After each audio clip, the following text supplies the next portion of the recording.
எல்லாருக்கும் வணக்கம். எல்லாம் எப்படி இருக்கீங்க? ரொம்ப நாளாச்சு உங்ககிட்ட ஒரு கதையை பகிர்ந்துக்கிட்டே நீங்க ஒரு கதையை உங்ககிட்ட பகிர்ந்துக்க போறேன். ஒரு மனிதர் இருந்தாராம்.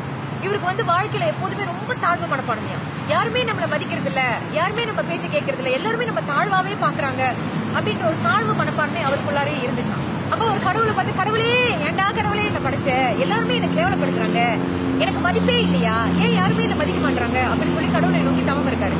கடவுள் கீழே என்னப்பா உனக்கு பிரச்சனை, நான் என்ன செய்யணும்னு கேட்டது, கடவுளே எனக்கு என் மதிப்பு தெரியணும், ஏன் யாருமே என்ன மதிக்க மாட்டாங்க, எல்லாரும் என்ன தாழ்வாவே பாக்குறாங்க அப்படின்னு சொல்லி கேட்க உடனே கடவுள் உனக்கு மதிப்பு தானே தெரியணும் அப்படின்னு சொல்லிட்டு ஒரு கல்லை கொடுக்குறாரு. அவர் இது என்ன கல்லு, இந்த கல்லை எடுத்துட்டு போயிட்டு எல்லாருக்கிட்டையும் இந்த கல்லுடைய மதிப்பு என்னன்னு தெரிஞ்சுக்கோ, ஆனா யாருக்கிட்டையுமே நீ அந்த கல்லை விற்க கூடாது அப்படின்ற ஒரு நிபந்தனையோடு அனுப்பிட்டார். சரி கடவுள் சொல்லிட்டாரு அப்படின்னு சொல்லிட்டு இவர் முதல்ல ஒரு ஆரஞ்சு பழம் இருக்கு இல்லையா, அதை விற்கிறவர்கிட்ட போயிட்டு, ஐயா இந்த கல்லுக்கு என்ன விலை சொல்லுவீங்க அப்படின்னு சொல்லி கேட்டதுக்கு, நான் உனக்கு ஒரு டஜன் ஆரஞ்சு பழம் கொடுக்குறேன் அப்படின்னு சொன்னாராம். உடனே ஒரு இப்படியே பார்த்துட்டு சரி வேண்டாம் அப்படின்னு சொல்லிட்டு வந்திருக்காரு. பிறகு இரண்டாவதா பாத்தீங்கன்னா ஒரு தேங்காய் வியாபாரி கிட்ட போயிட்டு, இந்த கல்லுக்கு நீங்க எவ்வளவு தேங்காய் கொடுப்பீங்க அப்படின்னு கேட்டதுக்கு, நான் உனக்கு 5 மூட்டை தேங்காய் கொடுக்குறேன், இந்த கல்லை கொடுத்துரு அப்படின்னு சொன்னாராம். அங்கேயும் அவர்கிட்ட வேண்டாம்னு சொல்லி மறுத்துட்டு ஆடை ஆபரணங்களை விற்கிறாங்க இல்லையா, சில ஆபரணங்கள்லாம் முக்கியமா விற்கிறவங்க கடைக்கு போறாராம்.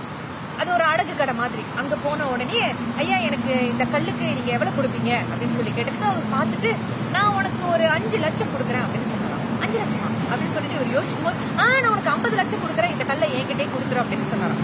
உடனே இவர் வேண்டாம்னு சொல்லிட்டு வந்தார்.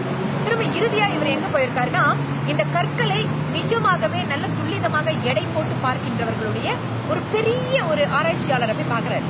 அவர் அந்த கல்லை வாங்கிட்டு கொஞ்ச நேரம் சென்று ஆராய்ச்சி பண்ணிட்டு, இது உனக்கு எப்படிப்பா கிடைச்சது இந்த கல்லு அப்படின்னு சொல்லி கேட்டாராம். அதுக்கு அவர் பேசாம இருந்தாராம். இந்த கல்லுக்கு விலை மதிப்பே கிடையாது, இந்த உலகையே விலை பேசினாலும், இந்த உலகையே விற்றாலும், அந்த பணத்தை ஒன்று கொடுத்தாலும் அது போதாது, அந்த அளவிற்கு மிகவும் சிறப்பு வாய்ந்த ஒரு கல் அப்படின்னு அவர் சொன்னோன்னே இந்த மனிதருக்கு ஆச்சரியமா போயிடுச்சான். என்ன சொல்றீங்க நீங்க அப்படின்னு கேட்டுட்டு அப்படி திக்குமுக்காடி போயிட்டாராம். அதுக்கு பிறகு இந்த கல்லை என்கிட்ட கொடுக்குறவருன்னு சொன்னோன்னே இவர் அதை கேட்காம அந்த கல்லை எடுத்துக்கிட்டு திருப்பி கடவுள்கிட்ட போயிட்டு, ஐயோ கடவுளே என்னதான் நடக்குது இந்த உலகத்துல, ஒருத்தர் என்ன சொல்றான்னா இந்த கல்லு விலை மதிப்பு இல்லைன்றான், இன்னொருத்தர் வேற மாதிரியான மதிப்பை கொடுக்கறான், ஒரே கல்லு ஆனா ஏன் இந்த மாதிரியான விஷயங்கள்லாம் வருது, ஏன் வெவ்வேறு மாதிரியான சிந்தனைகள் வருதுன்னு கேட்டதுக்கு கடவுள் சிரிச்சுட்டாராம். சிரிச்சுட்டு, மனிதனும் இதே மாதிரிதான், ஒவ்வொருத்தரும் அவரவர்களுடைய சிந்தனைக்கு ஏற்ப, அவரவர்களுடைய மனநிலைக்கு ஏற்ப, அவரவர்களுடைய சூழ்நிலைக்கு ஏற்பதான் ஒருத்தரை எடை போடுவாங்க. அவங்க இந்த மனிதன் இப்படிதான் அப்படின்னு எடை போடுவாங்க, இன்னொருத்தன் இவன் இப்படிதான் அப்படின்னு எடை போடுவான். ஆனால் உன்னுடைய மதிப்பு, உன்னுடைய திறமை, உன்னுடைய வலு என்ன, உன்னுடைய சக்தி என்னன்னு தெரிஞ்ச ஒருத்தன் உன்னை சரியாக எடை போடுவான். அதற்காக காத்திரு. இவங்க சொல்றாங்க அவங்க சொல்றாங்க எனக்கு மதிப்பு இல்ல அப்படின்னு நினைச்சீங்கன்னா நம்ம வாழவே முடியாது.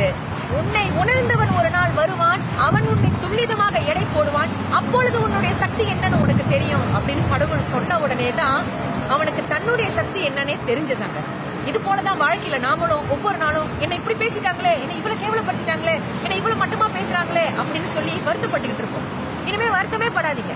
உங்களுடைய மதிப்பை தெரிந்தவன், உங்களை உணர்ந்தவன், உங்களை துல்லிதமாக எடை போட தெரிந்தவன் உங்களை பற்றி பேசுறானா, தலை வணங்குங்கள். மத்தவங்க பேசுறதுலாம் தூக்கி வீசிட்டு போயிட்டே இருப்போங்க. வாழ்க்கையில நம்ம வாழ முடியும், ஏற்றமிகு இடத்துக்கு போக முடியும். என்ன சொல்றீங்க?